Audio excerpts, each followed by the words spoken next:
সুনির্দিষ্ট সময়ের ভিতরে মানুষের জীবনের সৃষ্টির রহস্য এবং পুনরুত্থানের ব্যাপারে আমরা সংক্ষিপ্ত একটি আলোচনা করার চেষ্টা করব ইনশাআল্লাহ।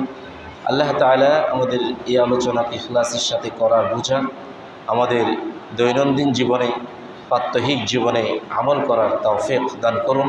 সকলে বলি আল্লাহুম্মা আমিন। হাজিরিন, মানুষ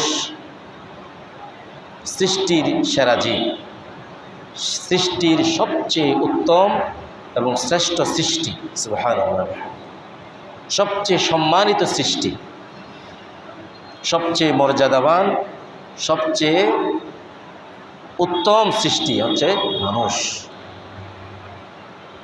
আবার মানুষ মরণশীল, প্রত্যেক প্রাণী কুল্লু নাফসিন যায়িকাতুল মাউত, যার প্রাণ আছে তার নিশ্চিত মৃত্যু আছে, নিশ্চিত মৃত্যু। আমরা যে মৃত্যুর দিকে প্রতিদিন হাঁটছি, প্রতিদিন চলছি, আজকে এই যে ঘড়ির কাঁটা চলছে, সময় যে যাচ্ছে, ঘড়ির কাঁটা যে চলছে, এর মানে হচ্ছে আমরা মৃত্যুর দিকে হেঁটে চলেছি। সকাল থেকে যে দুপুর, দুপুর থেকে সন্ধ্যা, সন্ধ্যা থেকে রাত, রাত থেকে আবার সকাল, এই যে দিনের পরিবর্তন, দিনের পর রাত, রাতের পর দিন এভাবে আসছে। এর মানে আমাদের সুনির্দিষ্ট হায়াতের দিকে আমরা প্রতিটা সেকেন্ড, প্রতিটা মুহূর্ত আমরা এগিয়ে যাচ্ছি। প্রত্যেক মানুষকে মৃত্যুবরণ করতে হবে এবং প্রত্যেক প্রাণীকেই মৃত্যুর স্বাদ গ্রহণ করতে হবে। আল্লাহ রাব্বুল আলামিন ইজ্জত কোরআনে কারিমে এক জায়গায় বলেছেন, ওয়ালাকাদ কাররামনা বানি আদম, আমি বনি আদমকে সবচেয়ে সম্মানিত করেছি, সুবহানাল্লাহ।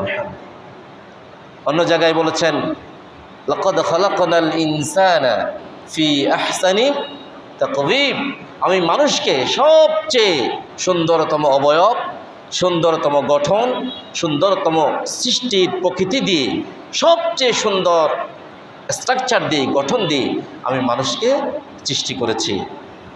সুতরাং এই মানুষ আবার অবশ্যই একদিন মৃত্যুর স্বাদ গ্রহণ করবে। পৃথিবীতে এক ফ্যামিলিতে আমরা ভাই বোন, আমরা যারা আছি, আমরা এক সময় নিয়মতান্ত্রিকভাবে আমার বড়জন এসেছেন, তারপর আমি, তারপরে আমার ছোট, তারপর আমার ছোট, এভাবে এসেছে। কিন্তু যাওয়ার ক্ষেত্রে এরকম কোনো সিস্টেম, কোনো নিয়ম নাই।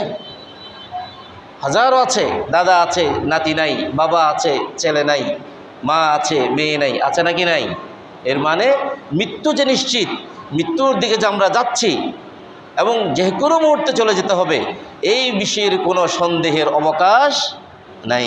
প্রিয় হাজিরিন, সূরাতুল